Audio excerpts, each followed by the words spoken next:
Mexican Emilistli, la vida de los mexicanos.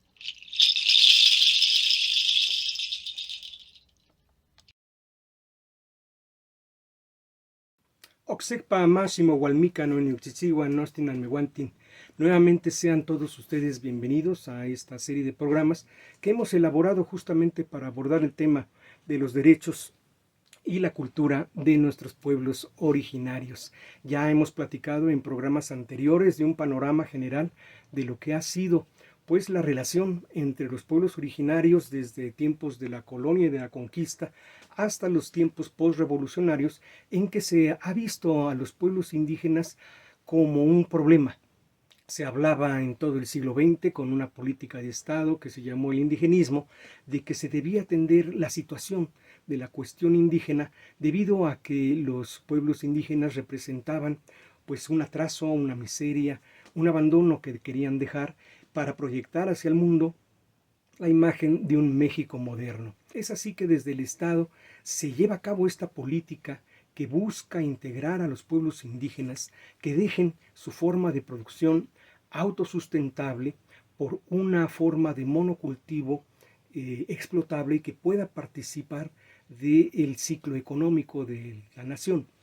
que dejen de hablar sus idiomas para que puedan acceder por la vía de la castellanización pues a la vida moderna de nuestro país. Esa era la idea, en el mejor de los casos, de la política indigenista, que desde 1940 Lázaro Cárdenas fue el primero que instituyó esta idea de querer integrar a los pueblos indígenas a la nación, pero desde una forma de campesinizarlos, convertirlos en campesinos, o bien proletarizarlos para incluirlos como mano de obra en la industria naciente del país.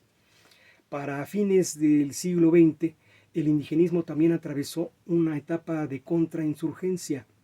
es decir, se utilizó para sofocar los levantamientos armados que se dieron en Chiapas, pero también desde mucho tiempo atrás en otras regiones del país ha habido una lucha cruenta que ha desatado la violencia, no de ahorita, sino de décadas, en contra de aquellos que buscan defender su propio territorio, su cultura,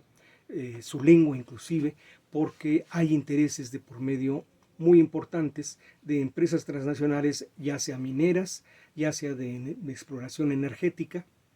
y que en ocasiones también, como en el caso del Tren Maya y del corredor transísmico, se manejan como de seguridad nacional. Sin embargo, bueno, pues todos sus efectos son realmente nocivos para la integridad del territorio de los pueblos originarios, pero también para su propia cultura,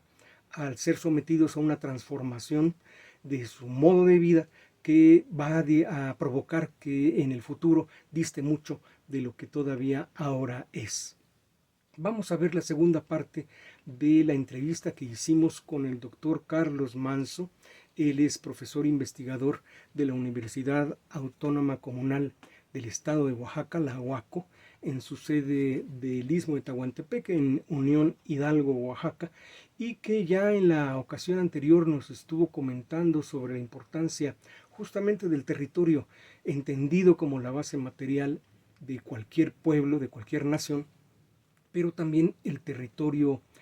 cosmogónico, el territorio intangible, el territorio cultural, el territorio ecológico, que hace un todo también con las sociedades que en ellas se forman. Vamos a escuchar entonces al doctor Carlos Manso, que entrevistamos sobre este tema. A mí me ha tocado más hasta ahora vislumbrar este aspecto al que estamos tocando, que estamos platicando a nivel sobre todo regional, ¿no? Me he concentrado más por distintas razones en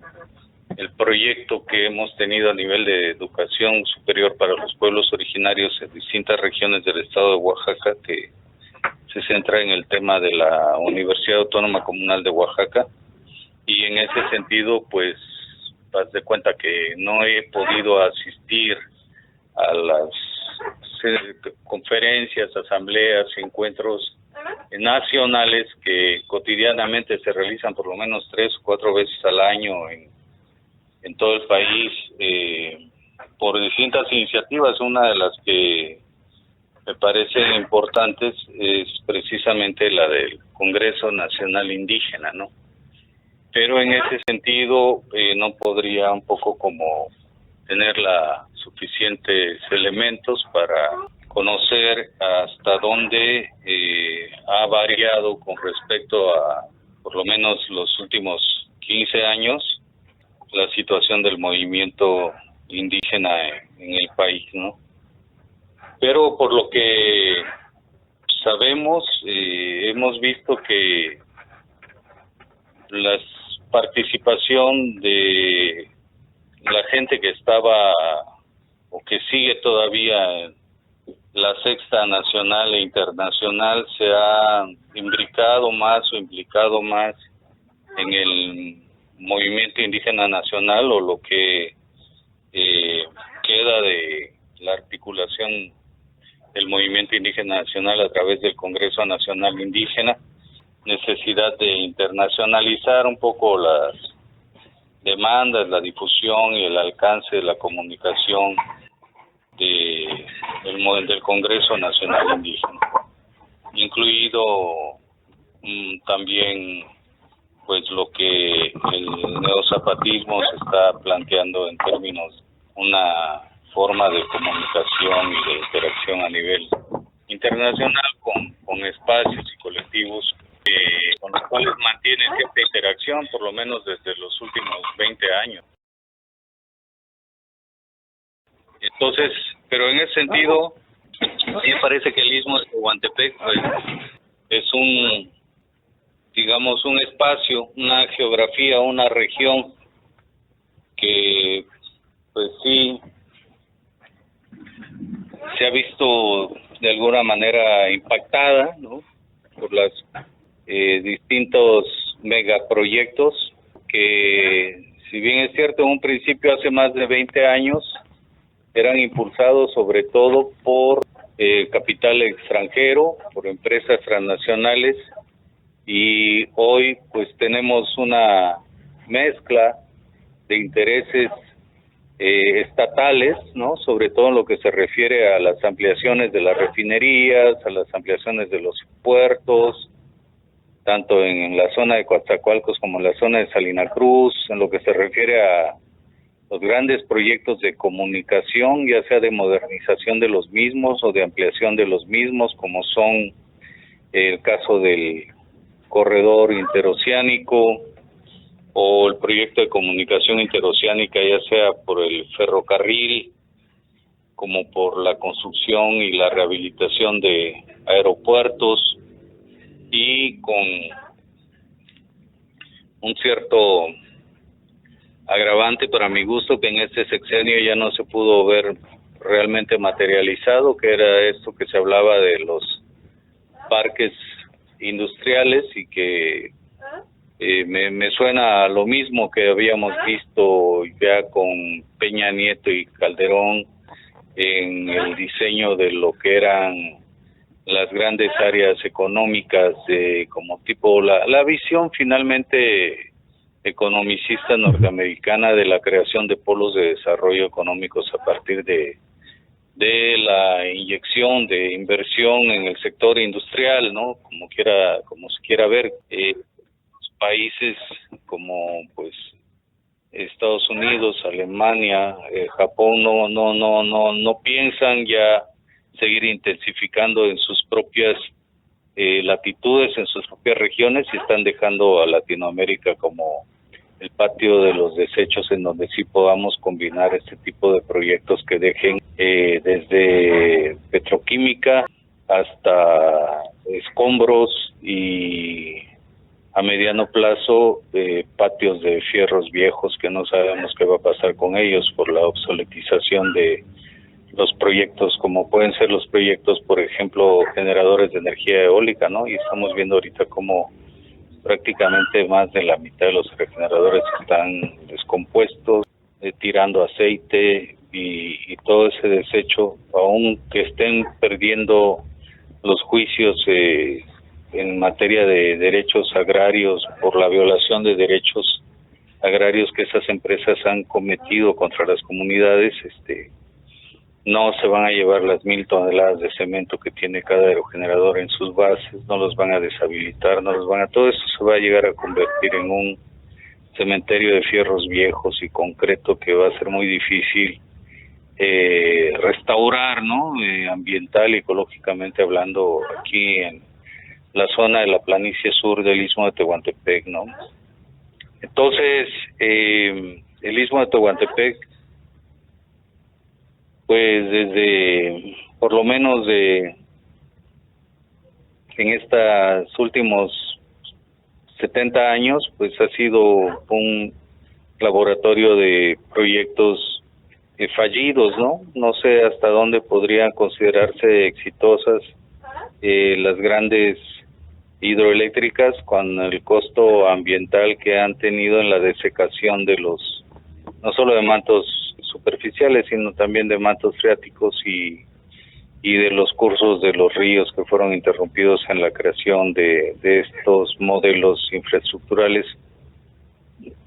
otra vez copiados también al modelo del Tennessee Valley, que le llaman los hidrólogos que han analizado esta experiencia en el caso de la construcción de las grandes presas hidroeléctricas en el territorio del trópico mexicano, del Istmo de Tehuantepec, en particular pues estamos hablando de las cuencas del Grijalva, del Papaloapan, del Tehuantepec, fundamentalmente del Usumacinta también, ¿no? Entonces, pues sí, ha sido una transformación muy, pues, desarrollista,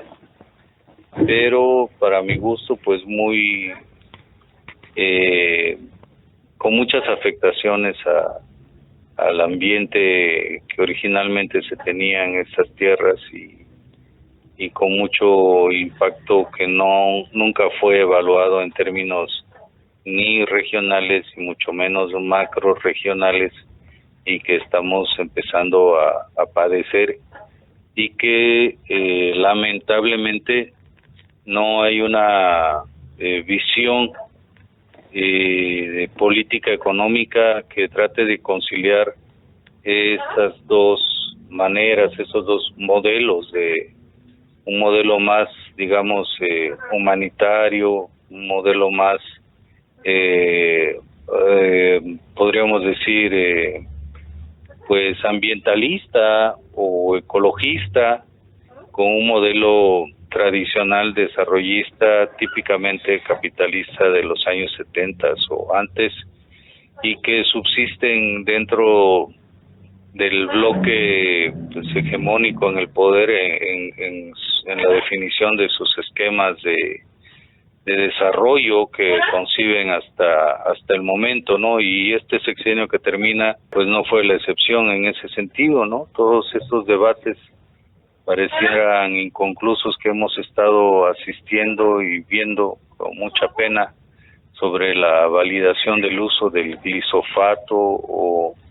la permisibilidad del uso y la importación de productos con transgénicos. Son una evidencia muy clara de eso que estoy tratando de explicar, ¿no?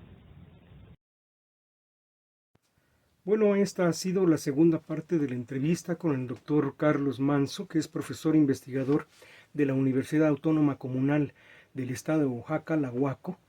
en su sede de Unión Hidalgo, en el Istmo de Tehuantepec, y son temas que hay que seguir poniendo en contexto, hay que seguir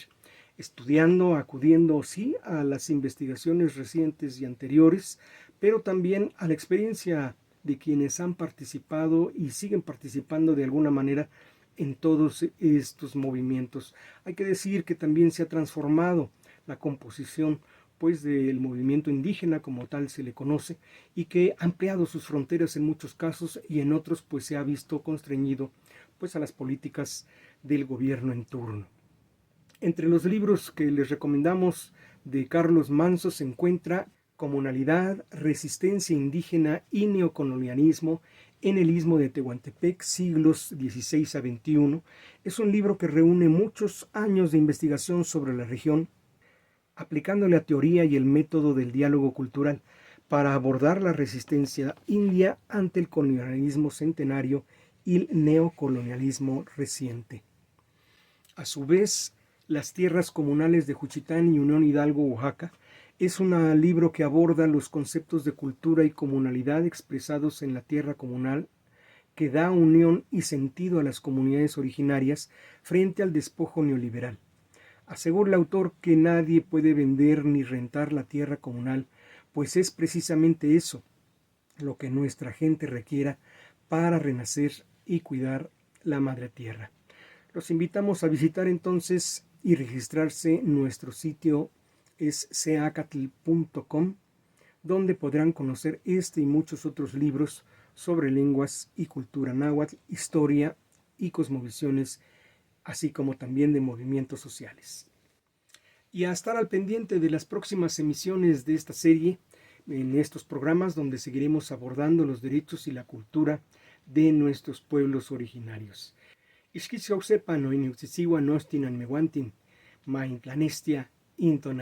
Hasta la próxima, estimados amigos, que su sol sea brillante.